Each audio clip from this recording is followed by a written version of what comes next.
Shiva Asar Tammuz is a fast day, commemorating the fall of Jerusalem to foreign hands. Twice in our national history, a foreign army broke through the walls of the holy city on this day. It marks the beginning of the 3 weeks, a period of intense mourning that culminates with Tisha B'Av, the day the temple was destroyed. And if that's not enough tragedy for one day, the Mishnah lists 4 other calamities that took place on the 17th of Tammuz. The first one was at Mount Sinai. This was the day that Moshe shattered the luchot, the tablets of the 10 Commandments, upon seeing the golden calf. Then, during the Babylonian siege of the first temple, it was the day the Kohanim ran out of animals to sacrifice for the daily Tamid offering. Generations later, on this very day, a Roman general named Apostomus publicly burned a Torah scroll. He then placed an idol in the Heichal, the most sacred room in the temple. But is it just a coincidence that all these terrible moments happened on the same day? Is the 17th of Tammuz just Israel's bad luck day? Or is there something else going on here? Is there a common theme that runs throughout the events of this day? It seems that, in one way or another, most of these events led up to the temple's destruction. It really makes sense then that it's the beginning of the 3 weeks. But there's one event here that doesn't fit the mold, one that's clearly not like the others. The breaking of the tablets has nothing to do with Jerusalem or the temple. It didn't even take place in the land of Israel. It happened hundreds of years before the temple was built, out in the desert at the foot of Mount Sinai. So, which one is it? Either this fast is commemorating a collection of events that just happened to fall out on the same day, or it really is a day that commemorates Jerusalem, and the luchot made it in by happenstance. Or maybe there's something about this day that we're not seeing, something that ties all of these events together. We need to take a deeper look at the story of the breaking of the luchot to understand what it's doing here, and what it might have to teach us about the meaning of this day. So what was going on when Moshe broke the tablets? 40 days have gone by since God revealed the 10 Commandments, and Moshe has been up on the mountaintop talking with God. The entire nation is camped out at the foot of Mount Sinai, waiting for Moses to return, when something begins to stir in the camp. Vayar ha'am ki boshesh Moshe laredet min ha'har. The people saw that Moshe was late in coming down the mountain. They expect him to return by now, but he's nowhere in sight. So what do? Vayikahel ha'am al Aaron. They gather around Aaron. Vayomru elav. They say to him, Ku ma'aseh lanu Elohim asher yelchu lefanenu. Make a god to walk before us. Ki zeh Moshe ha'ish asher he'elanu me'eretz Mitzrayim. Because this man, Moshe, who took us out of Egypt, lo yadanu me hayalu. We don't know what happened to him. Before you know it, everyone hands their gold over to Aaron, who throws it into a cauldron and makes a golden calf. The people then look at their statue and say, Ela Elohecha Yisrael asher he'elucha me'eretz Mitzrayim. This Israel is your God, who took you out of Egypt. What? They just experienced the real God speaking to them at Mount Sinai. They witnessed the 10 plagues and the splitting of the sea. Now they're replacing God with a statue and saying that this inanimate cow brought them out of Egypt? It just doesn't make sense. And if we go a bit further back, the cow's not the only thing they're confused about. When they don't know what happened to Moshe, they say they need Elohim asher yelchu lefanenu, a god to walk before them. But if it's Moshe who's missing, why do they want a god? Why don't they just turn to Aaron or Miriam and ask one of them to take charge? Instead, they ask for a god to take Moshe's place. Then they call Moshe, Moshe ha'ish, this man Moshe, asher he'elanu me'eretz Mitzrayim, who took us out of Egypt. All of a sudden, it's Moshe, the man, a human being, who took them out of Egypt, not God. It's as if God himself, capital G-O-D, has completely disappeared from the picture, and he's been replaced by Moshe, the man. But how could this be? How could the people confuse Moshe for God? They're standing at Mount Sinai. God's cloud is hovering on top of the mountain.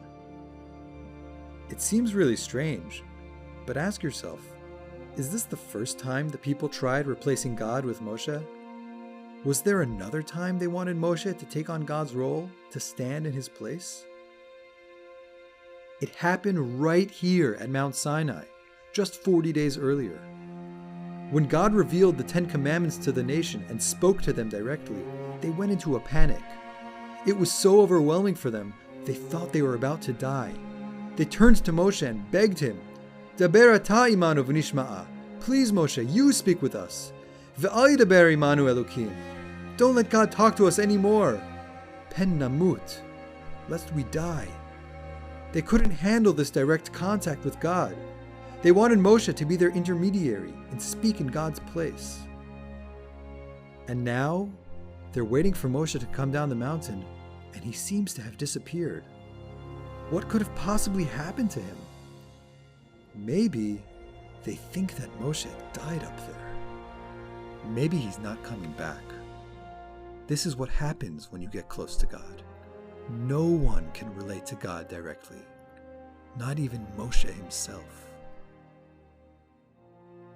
A sense of dread begins to settle in.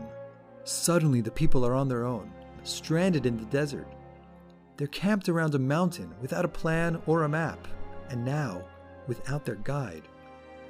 In their desperation, they say, "Let's make a god asher yelchu lefanenu, to walk before us." They've lost their demigod Moshe. Now they need something to go before them and make them feel safe. Even something as absurd as a golden cow. And really, it's kind of understandable. It reminds me of those mornings when I bring my daughter to preschool and she cries and holds onto my leg. She doesn't want to let me go.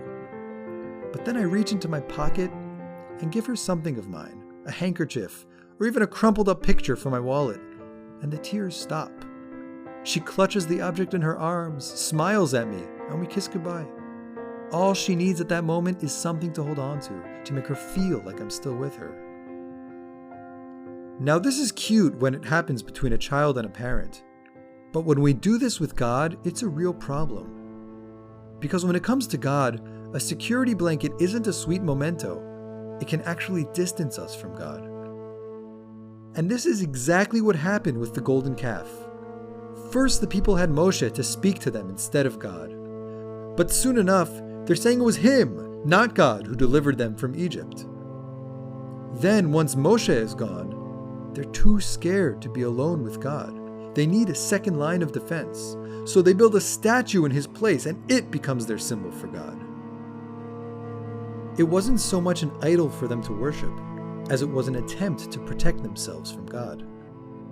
The Torah calls the golden calf Egel Masecha. The plain meaning is a molten calf, but interestingly, in modern Hebrew, the word Masecha also means mask. In a sense, the people used the calf as a mask for God. They created it to take God's place and to distance themselves from him, so that they wouldn't have to face God directly. Moshe can see this when he comes down the mountain. He realizes that it's not just the calf that's the problem, it's what the calf represents. He sees that the people aren't ready for a direct relationship with God. And here Moshe is holding the luchot in his hands, a physical gift that God himself handcrafted for his people. Nothing like it had ever existed before. But as precious and unique as the luchot were, it wasn't worth giving them to the nation if they were going to be misused as yet another replacement, another mask for God. And so Moshe smashed the luchot to the ground to send a message to the people. Your relationship with God will never be possible if you keep trying to hide from it, if you keep choosing symbols over God himself. Moshe challenged the people to stop running away and to finally confront their fears of entering into a relationship with God. It was a wake-up call about the dangers of symbols and how easily they can be misused. So, does all this relate to Shiva Asar B'Tammuz? Can it help us understand the meaning of this day? It was once unimaginable that the holy city, God's eternal home, could ever be destroyed. But on the 17th of Tammuz, this belief came crashing down before our very eyes. Jerusalem's unbreakable walls turned to rubble beneath the feet of enemy armies. Let's go back to the list from the Mishnah. The Tamid was the daily offering in the temple. It was its beating pulse. The word itself means always or constant. Even when our city was surrounded by enemies, the fire in the temple continued to burn. The service of the Kohanim was unshaken. Until one day it all came to an abrupt stop. The Babylonian army blocked anything from entering the city, and the priests ran out of animals to sacrifice. That everlasting fire was no more, and in an instant, the symbol of our enduring connection to God was lost. Then, Apostomus showed us how devastating the actions of a single man could be. He took a Torah scroll, the embodiment of God's word, and set it on fire for all to see. It's an act of hatred that we've seen replayed throughout history, during the Crusades, the Inquisition, pogroms, and Nazi Germany. It's a haunting sight, the height of desecration and cruelty. One man stood in complete defiance of all that we believe in, and there was nothing we could do to stop it. He then placed a foreign god in the Heichal, turning God's holiest, most intimate space into a house of idolatry. The Luchot, the Tamid, Jerusalem's walls, a Torah scroll, the Heichal. These are some of the most sacred objects in our world. They're the closest things we have to God Himself. Losing any one of them would be reason enough to fast. But on Shiva Asar Tammuz, every one of them was shattered. We mourn their loss and the sense of connection with God that they offered us. But symbols are not ends in themselves. All too easily, we can fall into the trap of relying on them and ignoring what they're meant to represent, our living, breathing relationship with God. This day challenges us to evaluate where we stand vis-a-vis God. How do we hide behind the symbols in our lives instead of relating to God directly? Is prayer a time when I bare my heart to my Creator, or am I focused on getting through all the pages? When I perform a mitzvah, am I checking off boxes in my mental to-do list, or am I seeking to connect to God through my actions?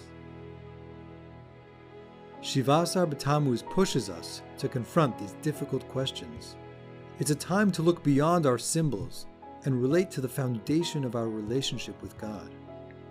In a sense, it's the ideal way to enter into the 3 weeks and use this as a time for clarification, growth, and rebuilding.